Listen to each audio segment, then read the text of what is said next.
Hey there, fair gamers! The Legend of Vox Machina, an animated show coming from the creators of Critical Role, comes out this weekend, and I have with me resident Critical Role expert LaTia Bryant. Hi. So LaTia, what is The Legend of Vox Machina? The Legend of Vox Machina is an animated retelling of the first major arc in the first campaign of Critical Role's multi-campaign arc. It tells the tale of the Briarwoods, a terrible, terrible couple who do some really bad stuff in the world, and how the Vox Machina, how they deal with them. So I am not a huge Critical Role follower. Why should someone who hasn't listened to the Critical Role podcast or watched the show be interested in this production? Well, it is a very quick way to digest about 14 or 15 4-hour-long episodes of content. Oh, wow. Yeah. So if you don't have that much time to digest this particular arc, you can get it through, I think it's 12 22-minute episodes. Okay. And it's just a really good adventure. You don't have to be a Critical Role fan to enjoy a good story, you know? It condenses all of that dice rolling, all of that rule looking at in the books and everything. It condenses all of that into a cohesive story that just puts the whole thing right there for you. And Critical Role, being a role-playing game, is very much improvisational. So Yes. they've kind of tightened up some of that. This is a scripted animated show, right? Absolutely. It's taken that improv and, like you said, it has turned it into a script where, you don't have to kind of, nobody in the animation is like, all right, I'm rolling a 20, nothing like that. It's just taking the story and put it into that short form. Yeah. What are you most looking forward to in this show? Just watching it. I've seen the first 2 episodes. Oh, yes, I did. all right. I backed it on Kickstarter, so I got to see the first 2 episodes earlier this week. Parents, watch it first before you show it to the little ones. Critical Role is aimed toward adults. Not to say that the kids can't enjoy it, but it is aimed towards an adult audience. So just take a look at it before you show the kids, because there's some stuff in there that you definitely might want to fast forward through. Sure. But what I am looking forward to the most is just seeing, I guess, some of the backstory stuff that we didn't really get to see in the stream show.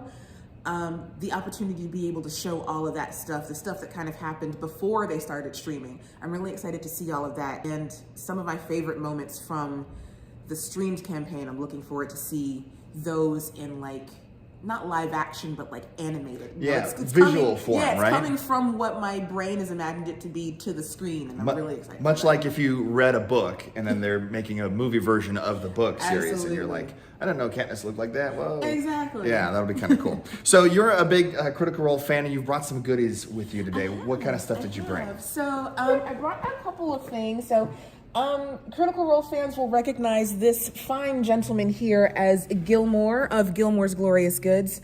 He is a character in the show. You will get to see him in all his magical glory. Nice. I have brought with me the wonderful Trinket, who was a reward to Kickstarter backers. Cool. Trinket is one of the character's companions. She is a ranger, and this is her bear companion. His little bows, I love him so much. And I also brought with me my little messenger bag, which I used to carry all this stuff, which was another... That's pretty. Thank you. It's my favorite bag. I love canvas. Awesome. Aside from the fact that it's Critical Role, I just love canvas. But yeah, another reward to Kickstarter backers. And then my beanie, the one on my head. The one on your head. The one on my head, which is also a Kickstarter backer reward. That's so cool. Well, we carry a couple of Critical Role things in the store too, which is sort of... the fact that these things were produced, I think, is a testament to how rich of a world Matt Mercer's created for Absolutely. Critical Role. So we've got a couple of D&D books here. Now, the Explorer's Guide to Wildmount is for a different setting, so you wouldn't see the stuff in there represented on the animated show. But you can see we have the World of Critical Role book, the beige title there, and then...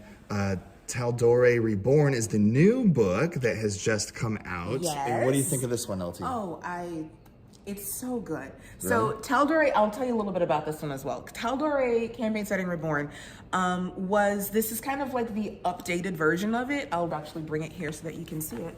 It's the updated version of one that they published 4 or 5 years ago.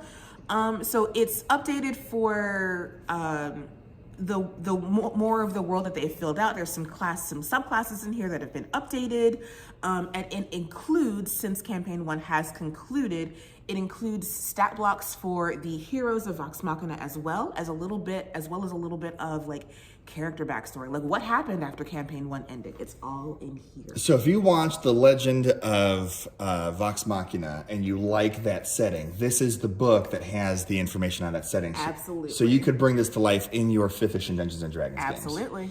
That is awesome. Well, LaTia, thank you so much for hanging out with Thank me you. today. We're really excited. The show airs on Amazon Prime. Yes, Amazon Prime. It begins on January 28th. That is tomorrow, because we are filming this on Thursday. That's right. Cool. Thank you so much. And tell us what you think about The Legend of Vox Machina in the comments.